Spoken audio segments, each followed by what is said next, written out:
तो हेलो दोस्तों, गणेशा बेल्ट के इस यूट्यूब चैनल में मैं राहुल सर आप सबका बहुत बहुत स्वागत करता हूं। तो दोस्तों आज की वीडियो में 11th ऑर्गेनिक केमिस्ट्री के अंदर हम 3 मोस्ट इंपॉर्टेंट टॉपिक जो है ना पढ़ने वाले हैं, जिसमें हमारा पहला टॉपिक जो है ना हमारा रहने वाला है वो है हमारा कार्बोनियम। क्या है सर? कार्बोनियम। दूसरा टॉपिक हमारा रहने वाला है कार्बो एनाइन और तीसरा टॉपिक हमारा रहने वाला है मुक्त मूलक। ये 3 टॉपिक हम पढ़ेंगे और पूरी डिटेल में इन टॉपिक के बारे में हम जानेंगे समझेंगे। ठीक है, थोड़ा वीडियो लंबा भी हो सकता है बट हम आपको ये चीजें बहुत अच्छे से आपको सिखा देंगे। ठीक है, तो इनको स्टार्ट करने से पहले हमें इनके कुछ बेसिक कॉन्सेप्ट को जो समझना पड़ेगा उनको आप समझो और जानो। ठीक है, चलो फर्स्ट हेडिंग डाल दो आप। ठीक है, तो सबसे पहले दोस्तों आपको समझना पड़ेगा कि ये जो आपका प्राथमिक कार्बन, कौन सा भाई?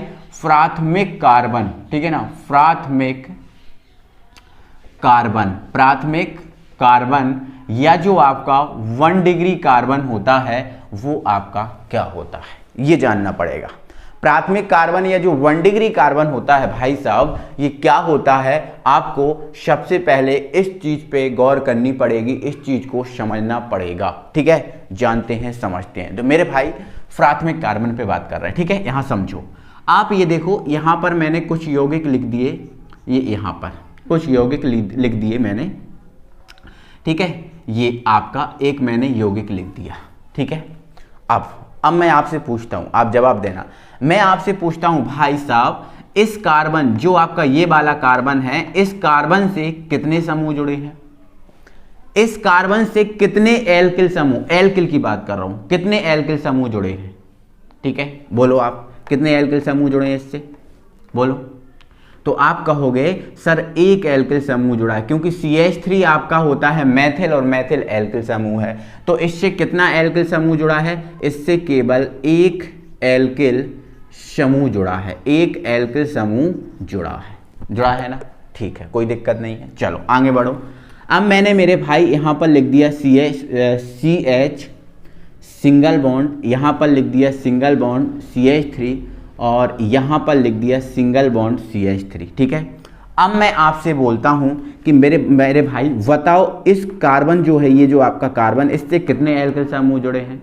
तो आप कहोगे सर 2 एल्किल समूह जुड़े हैं। एक एल्किल समूह आपका ये है और दूसरा एल्किल समूह आपका ये है। कितने एल्किल समूह जुड़े हैं? 2 एल्किल समूह जुड़े हैं। ठीक है, आगे बढ़ेंगे, कोई दिक्कत नहीं है। ठीक है, ये कार्बन है मेरे पास, यहां पर मैंने इससे जोड़ दिया CH3, यहां पर मैंने यहां जोड़ दिया CH3 और यहां पर मैंने ये जोड़ दिया CH3, यहां लगा दिया सिंगल बॉन्ड। ये बॉन्ड क्यों लगा रहा हूं? क्योंकि बैलेंस करना पड़ता है ना कार्बन की वैलेंसी 4 होती है ना। ठीक है, तो अब मैं आपसे यदि आपसे बोलूं कि मेरे भाई बताओ इस कार्बन से कितने एल्किल समूह जुड़े हैं, तो आप कहोगे सर एक एल्किल समूह आपका ये है, एक एल्किल समूह आपका ये है और एक एल्किल समूह आपका ये है। सर इससे 3 एल्किल समूह जुड़े हैं। बिल्कुल, ये चीज समझ गए ना। हम पढ़ के आ रहे हैं प्राथमिक कार्बन को, द्वितीय कार्बन और तृतीय कार्बन, ये आपको सिखाना चाह रहे हैं। ठीक है, तो मेरे भाई अब सुनो, तो वह कार्बन, कौन सा भाई? वह कार्बन जिस कार्बन से एक एल्किल समूह जुड़ा होता है, वह कार्बन जिस कार्बन से एक एल्किल समूह जुड़ा होता है वो आपका प्राथमिक कार्बन कहलाता है। कौन सा कार्बन कहलाता है? प्राथमिक कार्बन कहलाता है। जैसे आप देख पा रहे हो, इससे केवल एक एल्किल समूह जुड़ा, मतलब ये प्राथमिक कार्बन है। कौन सा कार्बन है? प्राथमिक कार्बन। अब आप देख पा रहे हो इस कार्बन से कितने एल्किल समूह जुड़े? 2 एल्किल समूह, एक एल्किल समूह ये और एक एल्किल समूह ये, 2 जुड़े ना। तो ये आपका जो है ना वो आपका द्वितीय कार्बन होगा। कौन सा कार्बन होगा भाई? द्वितीय कार्बन होगा। ठीक है, द्वितीय कार्बन, द्वितीय कार्बन। और द्वितीय कार्बन को हम 2 डिग्री भी बोलते हैं। द्वितीय कार्बन को हम क्या बोलते हैं? 2 डिग्री भी बोलते हैं। ठीक है, और आप देखो इस कार्बन से कितने एल्किल समूह जुड़े? तो इससे आपके 3 जुड़े होंगे, 1 2 और ये 3, इससे 3 एल्किल समूह जुड़े। तो ये आपका जो कार्बन है वो आपका तृतीय कार्बन होगा, तृतीय कार्बन या फिर इसको 3 डिग्री भी बोलते हैं। ठीक है, तो आप समझे प्राथमिक, द्वितीय और तृतीय कार्बन क्या होता है, समझे ना। तो वह कार्बन जिससे एक एल्किल समूह जुड़ा हो प्राथमिक कार्बन, वह कार्बन जिससे 2 एल्किल समूह जुड़े हो द्वितीय कार्बन। तो इससे 2 समूह जुड़े हैं, ये है आपका द्वितीय कार्बन, इससे एक समूह जुड़ा है, ये है आपका प्राथमिक कार्बन, और ये जो है आपका कौन सा कार्बन है? तृतीय कार्बन। समझ रहे हैं ना। तो प्राथमिक, द्वितीय और तृतीय कार्बन आप समझ गए। ठीक है, क्लियर है, कोई दिक्कत नहीं है। यहाँ से ये चीज़ें क्लियर हो गई। तो प्राथमिक कार्बन से एक समूह जुड़ा होगा, द्वितीय कार्बन से 2 समूह जुड़े होंगे, तृतीय कार्बन से 3 समूह, और तीनों समूह एल्किल होंगे। ठीक है, एक और परिभाषा को जान लो मेरे भाई। ठीक है, वो परिभाषा ये है, देखो प्राथमिक कार्बन की जो परिभाषा है वो एक और है। ठीक है, तो जैसे आप यहाँ पर देख रहे हो, ये लिखा है CH3 single bond, CH3 single bond. तो अब आप देख रहे हो इससे, इस कार्बन से तो एक भी एल्किल समूह नहीं जुड़ा, एक भी एल्किल समूह नहीं जुड़ा। तो सर ये कौन सा कार्बन होगा? तो मेरे भाई ये भी आपका प्राथमिक कार्बन होगा। कौन सा कार्बन होगा? प्राथमिक कार्बन होगा। ठीक है, क्यों? क्योंकि भाई वह कार्बन जिससे एक समूह जुड़ा हो, वह कार्बन जिससे एक समूह जुड़ा हो या एक भी समूह ना जुड़ा हो, वो आपका प्राथमिक कार्बन होता है। तो इससे एक समूह जुड़ा इसलिए प्राथमिक कार्बन है, इससे एक भी समूह नहीं जुड़ा इसलिए प्राथमिक कार्बन है। ठीक है, 2 समूह जुड़े द्वितीय कार्बन, 3 समूह जुड़े तृतीय कार्बन। ठीक है, अब एल्किल समूह हो सकते हैं। ठीक है, एल्किल या फिर एरिल समूह भी हो सकते हैं, मतलब बेंजीन वाले भी हो सकते हैं। तो ये कॉन्सेप्ट आपको क्लियर है, ये चीज आप समझ गए, प्राथमिक द्वितीय और तृतीय कार्बन समझ गए कोई दिक्कत नहीं है। चलो एक कॉन्सेप्ट और समझो। अब ये चीज हमने समझाई है तो एक कॉन्सेप्ट आप और समझ जाओ। ठीक है, वो हमारा कॉन्सेप्ट क्या है उसको देखो। यहाँ पर देखेंगे भाई, ये लिखा है CH3, ये लिखा है CH2, ये लिखा है CH2 और ये लिखा है आपका OH, ये आपका OH। ठीक है, तो आप इसमें देख रहे होगे ये जो आपका है वो आपका क्रियात्मक समूह है। कौन सा समूह है ये? क्रियात्मक समूह, क्रियात्मक समूह, क्रियात्मक समूह। देखो हमारा जो टॉपिक है उसको स्टार्ट करने से पहले इन चीज़ों के बारे में हमें नॉलेज होगा, तभी हम आगे इस चीज़ों को हम आगे अच्छे से समझ पाएंगे, वरना आगे चीज़ों को समझ नहीं पाएंगे। हम डायरेक्ट पढ़ा देंगे, कोई मतलब नहीं निकलेगा। क्या बताओ, कोई मतलब निकलेगा कुछ का? हम डायरेक्ट पढ़ा देंगे, आपको समझ में ना आए, कोई मतलब निकलेगा? नहीं, बिल्कुल नहीं। तो इसलिए इन चीज़ों को जानना जरूरी है। ठीक है, हमारी 11th केमिस्ट्री है, सब चीज़ें हमें पढ़ना जरूरी है। ठीक है, बेसिक से हमें चीज़ें पढ़ना जरूरी है, ताकि तब तो हम जाके आगे स्ट्रॉन्ग चीज़ों को समझ पाएंगे। ठीक है, तो देखो ये आपका समूह। ठीक है, अब मेरे भाई समूह आपका जो क्रियात्मक समूह है वो आपका कोई सा भी हो सकता है, कोई सा भी क्रियात्मक समूह हो सकता है, इस बात को आप याद रखना। ठीक है, तो सुनो अब, तो जो मेरे भाई जो क्रियात्मक समूह होता है, क्रियात्मक समूह से जुड़ा जो पहला कार्बन होता है उस कार्बन को हम बोलते हैं अल्फा कार्बन। कौन सा कार्बन? Alpha carbon. तो ये क्रियात्मक समूह से जो पहला कार्बन जुड़ा है वो अल्फा कार्बन है। ठीक है, क्रियात्मक समूह से जो दूसरा कार्बन जुड़ा होता है उसे बीटा कार्बन बोलते हैं, तो ये आपका बीटा कार्बन है। और क्रियात्मक समूह से जुड़ा जो तीसरा कार्बन होता है उसको हम गामा कार्बन बोलते हैं, तो ये आपका गामा कार्बन है। ठीक है, तो आप ये देख पा रहे हो क्रियात्मक समूह से जुड़ा पहला कार्बन अल्फा, दूसरा बीटा और तीसरा क्या होता है? गामा। क्लियर हो चुका है, ये चीजें क्लियर हो गई। अब आगे एक कॉन्सेप्ट और समझ लो भाई, अल्फा कार्बन से जितने हाइड्रोजन जुड़े होंगे वो अल्फा हाइड्रोजन होंगे, और बीटा कार्बन से जितने हाइड्रोजन जुड़े होंगे वो बीटा हाइड्रोजन होंगे, और गामा कार्बन से जितने हाइड्रोजन जुड़े होंगे वो गामा हाइड्रोजन होंगे। अल्फा कार्बन से जुड़े hydrogen alpha hydrogen, beta carbon से जुड़े hydrogen beta hydrogen, gamma carbon से जुड़े हाइड्रोजन गामा हाइड्रोजन। ठीक है, तो अब हम बोले कि अल्फा हाइड्रोजन की संख्या कितनी है, तो आप बोलोगे 2, बीटा हाइड्रोजन 2, गामा हाइड्रोजन 3। ठीक है, अल्फा कार्बन पहला, बीटा दूसरा और गामा तीसरा। ये चीज भी आप अपने दिमाग में रखना। आगे एक कॉन्सेप्ट और हम समझेंगे। ठीक है, सारे कॉन्सेप्ट हम समझ लेंगे। ठीक है, चलो यहाँ पर समझेंगे। मेरे भाई आप बहुत अच्छे से जानते हो कार्बन जो होता है, इस कार्बन पर परमाणु क्रमांक कार्बन का कितना होता है? 6 होता है। अब परमाणु क्रमांक 6 होता है तो पहली कक्षा में 2 होते हैं और दूसरी कक्षा में इसके कितने इलेक्ट्रॉन होते हैं? 4 इलेक्ट्रॉन होते हैं। तो 4 इलेक्ट्रॉन होते हैं, तो 4 इलेक्ट्रॉन में इसका अष्टक नहीं होता पूरा, क्योंकि दूसरी कक्षा का जो अष्टक है वो 8 इलेक्ट्रॉन से पूरा होता है। 2, 8, 8, 18, 18, 32 ऐसे भर चल के हमारे इलेक्ट्रॉन भराते हैं, ऐसे करके हमारे क्या भराते हैं? इलेक्ट्रॉन भराते हैं। तो हम अगर देखें कार्बन का जो दूसरी कक्षा का अष्टक 4 इलेक्ट्रॉन से पूरा नहीं होता। अष्टक पूरा करने के लिए ये कार्बन भाई सब क्या करते हैं? 4 इलेक्ट्रॉन का दान करते हैं या 4 इलेक्ट्रॉन को ग्रहण करते हैं। देखो अष्टक पूरा करने के लिए 2 ही इसके पास रास्ते हैं, या तो ये 4 इलेक्ट्रॉन को दान कर दे तो ना रहेगा बांस, ना बजेगी बांसुरी, पहला काम ये है, या फिर ये 4 इलेक्ट्रॉन को क्या करे? किसी से ले ले। दो ही काम हो सकते हैं, 4 इलेक्ट्रॉन दान करे या 4 इलेक्ट्रॉन ले ले, दो ही काम हो सकते हैं। तो मेरे भाई अगर ये कार्बन जो है 4 इलेक्ट्रॉन दान करेगा तो उसके पास क्या आ जाएगा, +4 आ जाएगा। लेकिन जब 4 इलेक्ट्रॉन ग्रहण करेगा तो उसके पास क्या आ जाएगा, -4 आ जाएगा। तो मतलब कहने का मतलब यह है कि जो कार्बन है, कार्बन पे प्लस या -4 होता है, प्लस या -4 होता है। इसलिए कार्बन की बॉन्डिंग कितनी होती है, 4 होती है। कार्बन की बॉन्डिंग कितनी होती है, 4 होती है। और ये 4 बॉन्डिंग आप किसी भी टाइप से कर सकते हो, ठीक है। चाहे तो कार्बन के आसपास सिंगल बॉन्ड 4 लगा सकते हो, 2 बॉन्ड डबल बॉन्ड 2 लगा सकते हो, या फिर ट्रिपल बॉन्ड और एक सिंगल बॉन्ड लगा सकते हो। ऐसे कार्बन की बैलेंसी आप पूरी करते हो, ठीक है। लेकिन मेरे भाई यदि कार्बन पे प्लस हुआ तो उस कार्बन की बैलेंसी कितनी होगी वो आपको समझाना है मुझे। प्लस का मतलब क्या होता है मैं समझाता हूं, टेंशन नहीं लेना। प्लस का मतलब क्या होता है, तो प्लस का मतलब होता है मेरे भाई इलेक्ट्रॉन दान करना। प्लस का मतलब क्या होता है, इलेक्ट्रॉन दान करना। और माइनस का मतलब क्या होता है, इलेक्ट्रॉन ग्रहण करना। तो प्लस का मतलब इलेक्ट्रॉन दान करना, मतलब कार्बन ने एक प्लस लगा है, मतलब एक इलेक्ट्रॉन कार्बन ने दान कर दिया। प्लस का मतलब क्या होता है, दान करना। तो एक प्लस लगा है मतलब कार्बन ने एक इलेक्ट्रॉन दान कर दिया। कार्बन के टोटल इलेक्ट्रॉन कितने होते हैं, 6। अब एक दान कर दिया तो कितने बचे, 5। अब 5 इलेक्ट्रॉन बचे। तो पहली कक्षा में 2, पहली कक्षा में कितने इलेक्ट्रॉन, 2 इलेक्ट्रॉन। और दूसरी कक्षा में कितने इलेक्ट्रॉन, 3 इलेक्ट्रॉन। बिल्कुल बात सही है, ठीक है। दूसरी कक्षा का अष्टक पूरा है, बोलो है, बिल्कुल नहीं सर, दूसरी कक्षा का अष्टक पूरा नहीं है। तो अष्टक पूरा करने के लिए क्या चाहिए, अष्टक पूरा करने के लिए 5 इलेक्ट्रॉन आपको चाहिए हैं।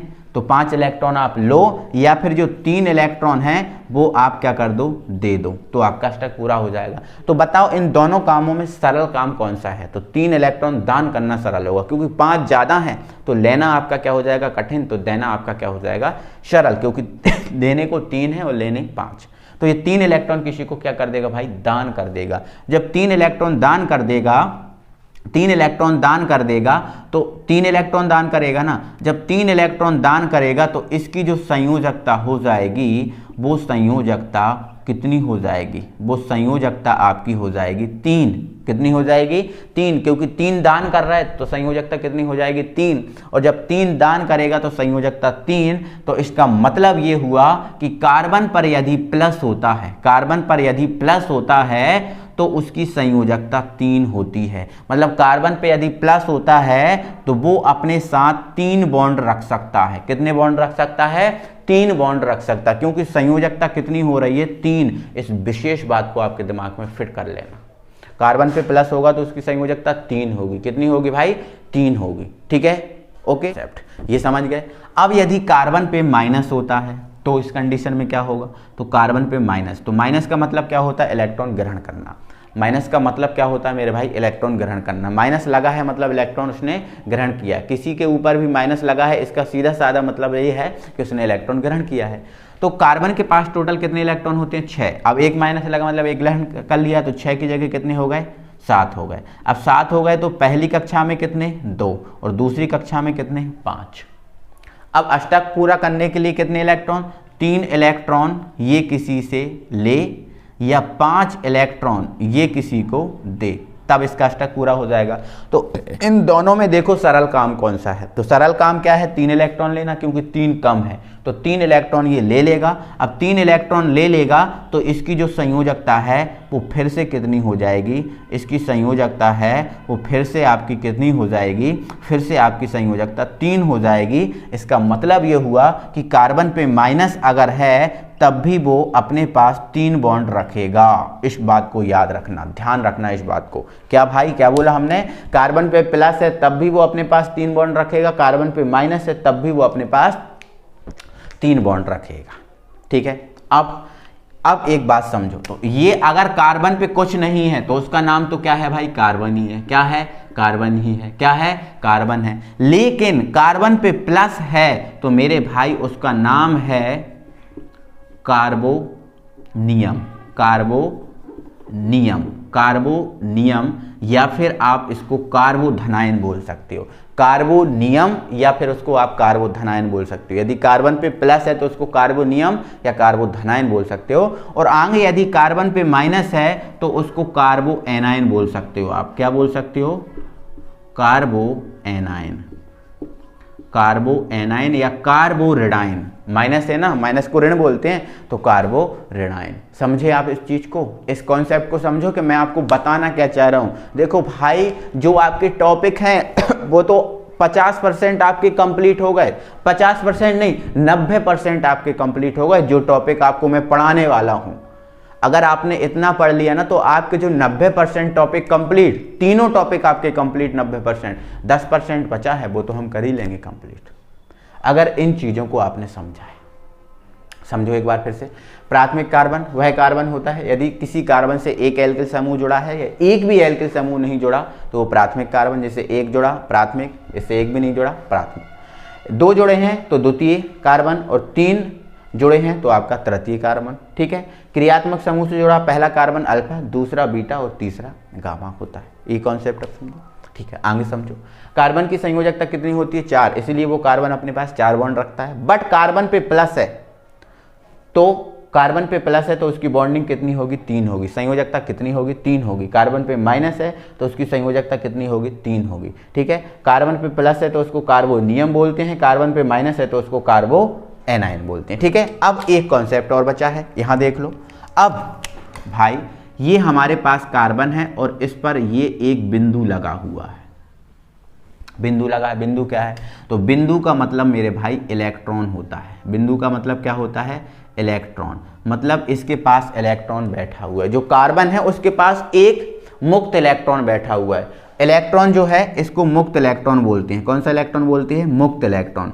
तो इस कार्बन के पास एक मुक्त इलेक्ट्रॉन क्या हुआ है? बैठा हुआ है। तो देखो, कार्बन के पास 6 इलेक्ट्रॉन तो होते ही होते हैं, कार्बन के पास 6 इलेक्ट्रॉन तो होते ही होते हैं। अब एक इलेक्ट्रॉन इसके ऊपर बैठा है, मतलब इलेक्ट्रॉन कितने हैं? 7 हैं। इलेक्ट्रॉन 7 हैं तो पहले में 2, दूसरे में कितने? 5, और 5 को 8 बनाने के लिए 3 की जरूरत है, इसलिए इसकी संयोजकता क्या होगी? इसलिए इसकी संयोजकता होगी 3। संयोजकता होगी 3। अब संयोजकता 3 होगी तो कार्बन पे यदि अयुग्मित इलेक्ट्रॉन बैठा है, मुक्त इलेक्ट्रॉन बैठा है, तो वो भी अपनी कितने बॉन्ड रखेगा? अपने पास 3 बॉन्ड रखेगा। तो इन तीनों कॉन्सेप्ट को बेहतरीन तरीके से आप याद रख लो भाई। ठीक है, बहुत अच्छे तरीके से इस कॉन्सेप्ट को याद रख लो। ठीक है, बहुत अच्छे तरीके से इस कॉन्सेप्ट को याद रख लो। आगे आपको चीज़ों को पढ़ने में बहुत मज़ा आने वाला भाई, बहुत मज़ा आने वाला, बहुत आसान हो गई चीज़ें। ठीक है, तो यदि कार्बन पे एक अयुग्मित इलेक्ट्रॉन बैठा हुआ है तो उस कार्बन को हम मुक्त मूलक बोलते हैं। ठीक है, मुक्त मूलक बोलते हैं। ठीक है, तो कार्बन पे प्लस है तो कार्बोनियम, कार्बन पे माइनस है तो कार्बो एनाइन, और कार्बन पे एक अयुग्मित मुक्त इलेक्ट्रॉन बैठा है तो उसको मुक्त मूलक बोलेंगे। तो इसका स्क्रीनशॉट लें एक बार, इसका सभी स्टूडेंट स्क्रीनशॉट ले लें। ये बहुत काम की चीज़ आपको बता चुके हैं भाई, बहुत इंपॉर्टेंट चीज़ आपको बता चुके हैं। ठीक है, स्क्रीनशॉट ले लें और हम चीज़ों को अब बढ़ाते हैं आगे। और अब हमारे जो टॉपिक हैं वो आपके चुटकियों में सॉल्व हो जाएंगे। ठीक है, समझो। तो अब देखो आप, अब देखो इन तीनों टॉपिक को कैसे हम चुटकियों में समझते हैं, कैसे हम चुटकियों में इनको कंप्लीट करते हैं। देख लो अब भाई। ठीक है, हमारा पहला टॉपिक है कार्बोनियम या कार्बोधनाइन। कार्बोनियम या कार्बोधनाइन। तो कार्बोधनाइन का मतलब, कार्बोनियम का मतलब अभी बताया। ऐसे कार्बन, कैसे कार्बन भाई? ऐसे कार्बन जिन पर धनावेश होता है। ठीक है, ऐसे कार्बन जिन पर धनावेश होता है कार्बोनियम या कार्बोधनाइन कहलाते हैं। कार्बोनियम या कार्बोधनाइन कहलाते हैं। और इनकी संयोजकता कितनी होती है? 3 होती है। कितनी होती है? 3। अब यहां देखो, देखो यहां पर ये लिख दिया हमने CH3 सिंगल बॉन्ड CH2। अब देखो इसकी संयोजकता कितनी है? 4, 3 और 1 4, 3 H लगे और 1 बॉन्ड लगा, 4। इसकी संयोजकता कितनी है? 2 और 1 3। तो देखो इसकी संयोजकता 3 है, इस पे आप लगा दो प्लस। अब देखो इस कार्बन पे, यदि देखो इस कार्बन पे प्लस लगा हुआ है, मतलब ये क्या है? मतलब ये क्या है? मतलब ये आपका कार्बोनियम या कार्बोधनाइन है। क्यों? क्योंकि जिस कार्बन पे प्लस लगा होता है वो आपका कार्बोनियम या कार्बोधनाइन होता है। तो ये इस पे प्लस लगा मतलब ये कार्बोधनाइन है। और इसकी संयोजकता अभी देख लो आप 3 ही है, 2 H द्वारा और 1 बॉन्ड द्वारा। ठीक है, दूसरा CH3 CH3। ठीक है, इस पे लगा हुआ है प्लस, इस पे लगा हुआ है प्लस। आप देखो ये क्या है? आप ठीक है, ये आप देख लो, इस कार्बन पे प्लस है, मतलब ये भी आपका कार्बोनियम या कार्बोधनायन है, ठीक है। और इसकी संयोजकता भी गिन लो आप, 3 ही होगी, 1 2 और ये 3 बॉन्ड लगा हुआ है। संयोजकता 3 मतलब 3 बॉन्ड, तो देखो 3 ही है, एक H लगा हुआ है, एक बॉन्ड और एक बॉन्ड इधर, तो 3 हो रही, ठीक है। चलो आगे बढ़ो, ठीक है, आगे बढ़ो भाई। ये आपके पास दूसरा लिखा है CH3, C इधर लिखा है CH3 और इधर लिखा हुआ है CH3, इस पे लगा हुआ है प्लस, इस पे लगा हुआ है प्लस। आप देख लो इस पे प्लस लगा है, मतलब ये भी आपका क्या है, कार्बोधनायन है। और इसकी संयोजकता आप 3 ही गिन पा रहे होगे, 1 2 3, ठीक है। अब सर कह रहे होगे कि सर इसका, भाई साहब H को तोड़ के लिख दो यार, ठीक है, 1 2 3 गिनाने लगेंगे, इसके H को तोड़ के लिख दो यार, 3 गिनाने लगेंगे, ठीक है। मतलब क्या रहा है ना, सब समझ रहे हो ना, आप समझदार हो, ठीक है। तो यहां पर क्या है, H2 था, ठीक है, H2, तो बाकी इसको ऐसे लिख दिया, थोड़ा सा अच्छा लगता है, ठीक है। तो ऐसे कार्बन जिन पर धनावेश होता है भाई साहब, वो क्या कहलाते हैं, कार्बोनियम या कार्बोधनायन। तो ये सब कार्बोनियम या कार्बोधनायन है, समझ पा रहे हैं, कोई दिक्कत है, ठीक। आगे बढ़ जाओ। आगे हमारा ये है कि ये भाई कार्बोनियम या कार्बोधनायन होते हैं, 3 प्रकार के होते हैं। कितने प्रकार के, 3 प्रकार के होते हैं, ठीक है। पहला कौन सा होता है, प्राथमिक कार्बोनियम, प्राथमिक कार्बोनियम। तो प्राथमिक कार्बोनियम बिल्कुल आप समझ गए, यदि प्रथम कार्बन पर धनावेश है तो वो प्रथम कार्बोनियम होगा। तो देखो आप, प्रथम कार्बन कौन सा है, तो भाई साहब ये प्रथम कार्बन, और प्रथम कार्बन वो होता है जिससे एक एल्किल समूह जुड़ा है, तो इससे एक एल्किल समूह जुड़ा मतलब ये प्रथम कार्बन। और यदि प्रथम कार्बन पर धनावेश होता है तो वो प्राथमिक कार्बोनियम कहलाता है। तो भाई साहब ये प्रथम कार्बन पर धनावेश है, तो ये आपका प्राथमिक कार्बोनियम है। कौन सा, प्राथमिक कार्बोनियम, मतलब ये प्राथमिक कार्बोनियम का क्या है, उदाहरण है। क्या है, उदाहरण है।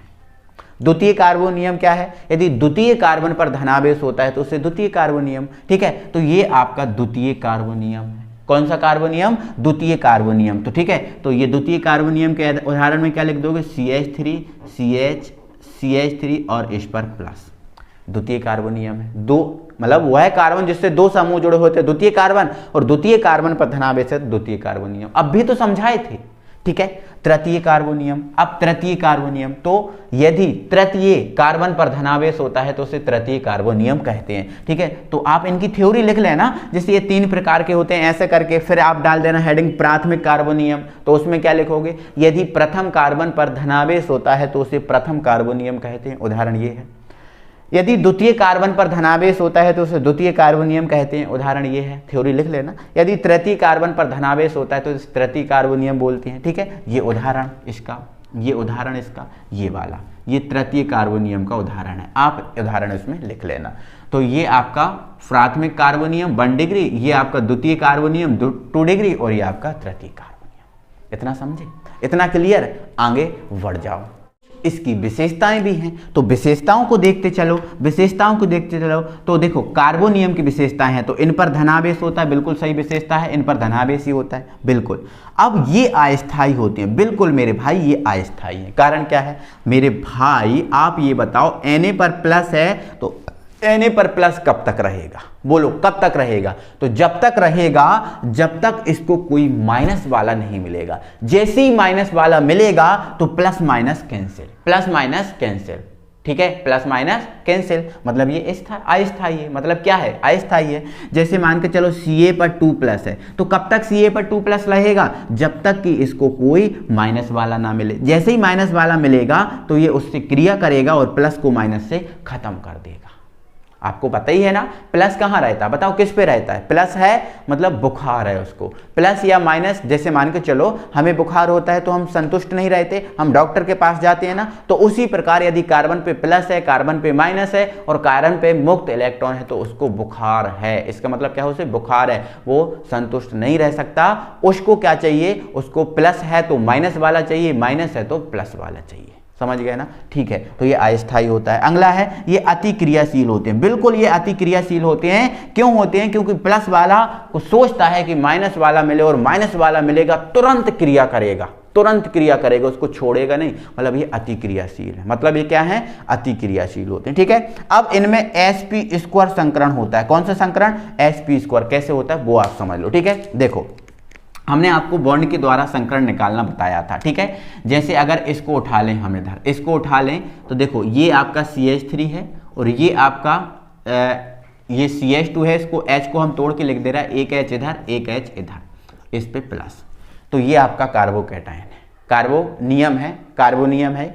तो इसमें संकरण पूछा है, इसमें संकरण बोल रहे हैं sp2 होता है। तो कैसे होता है, तो मैं आपको पहले ही बता चुका हूं मेरे भाई कि सिंगल जब भी बॉन्ड होता है तो सिग्मा बंध बनता है, सिग्मा बंध बनता है। और आपको पहले ही आपको बता चुके हैं अगर 2 सिग्मा हैं तो आपका sp संकरण होता है, 2 में sp, एक s एक p। 3 सिग्मा हैं तो आपका होगा sp², एक s 2 p, 3 हो गए। ठीक है, 4 सिग्मा हैं तो आपका होगा sp3। और हम आपको पहले ही बता चुके हैं कि जो कार्बनिक यौगिक हैं उनमें 3 ही संकरण हो सकते हैं, sp, sp², sp3। ठीक है, तो इसमें 3 बॉन्ड है तो इसलिए sp3 संकरण है। 3 बॉन्ड है तो 3 सिग्मा होंगे और 3 सिग्मा होंगे तो आपका sp² आएगा। ऐसे ही इसमें देखो तो इसमें भी अगर हम तोड़ के देखेंगे तो 3 बॉन्ड ही मिलेंगे। 2 बॉन्ड तो दिख ही रहे हैं, एक H को ओपन कर देंगे 3 मिल जाएंगे, और इसमें तो 3 बॉन्ड दिख ही रहे हैं। तो सब में कौन सा संकरण होता है, sp² संकरण होता है।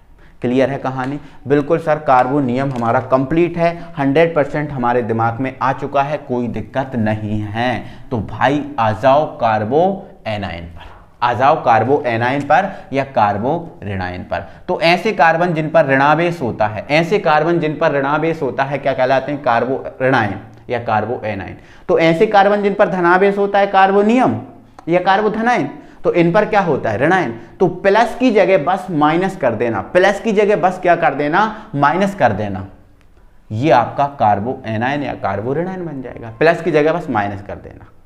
प्राथमिक कार्बो एनायन, जहां बोला तुमने कि ऐसे कार्बन जिन पर यदि प्रथम कार्बन पर धनावेश होता है तो प्राथमिक कार्बोनियम, तो इसमें क्या लिख दोगे, यदि प्रथम कार्बन पर ऋणावेश होता है तो प्राथमिक कार्बो एनायन कहते हैं। द्वितीय कार्बन पर ऋणावेश होता है तो द्वितीय कार्बो एनायन कहते हैं। तृतीय कार्बन पर माइनस होता है तृतीय कार्बो एनायन कहते हैं। बस प्लस की जगह आपको माइनस करना है, प्लस की जगह आपको क्या करना है, माइनस, पूरा ये बन जाएगा। अब विशेषताएं अलग नहीं, इन पर धनावेश होता है तो पहली विशेषता इसमें बदल जाएगी, इसमें धनावेश होता है, सॉरी इस पे धनावेश होता है, पहले इसकी बदल जाएगी, इसमें ऋणावेश होता है। ये अस्थायी होते हैं, ये भी अस्थायी होते हैं, बिल्कुल 3 विशेषताएं सेम रहेंगी, पहली केवल बदल जाएगी।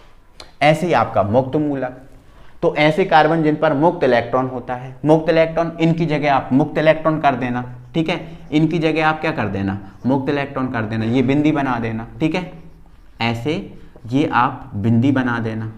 ठीक है, ये वाली, तो ये आपका मुक्त मूलक। विशेषताएं पहली बदल जाएगी कि इन पर अयुग्मित इलेक्ट्रॉन होता है, सॉरी इस पे मुक्त इलेक्ट्रॉन होता है, ये बदल जाएगी, बाकी सब सेम रहेगा। सब समझ गए, तीनों की संयोजकताएं 3 होंगी, इसकी संयोजकता भी 3, इसकी संयोजकता भी 3, विशेषताएं सेम, सब कंप्लीट हो गया। तो ये बताओ, बेसिक अब आपको नहीं कंप्लीट कराते तो बताओ इतने आसान तरीके से आप इसको समझ पाते, बोलो नहीं ना। ठीक है, तो यही, तो आई होप आप सबको समझ में आया होगा, बहुत अच्छे से समझ में आया होगा। ठीक है, चलो तो एक बार वीडियो को लाइक करो, चैनल पे नए हो तो चैनल को सब्सक्राइब कर लो। मिलते हैं अगली वीडियो में, तब तक के लिए थैंक यू वेरी मच।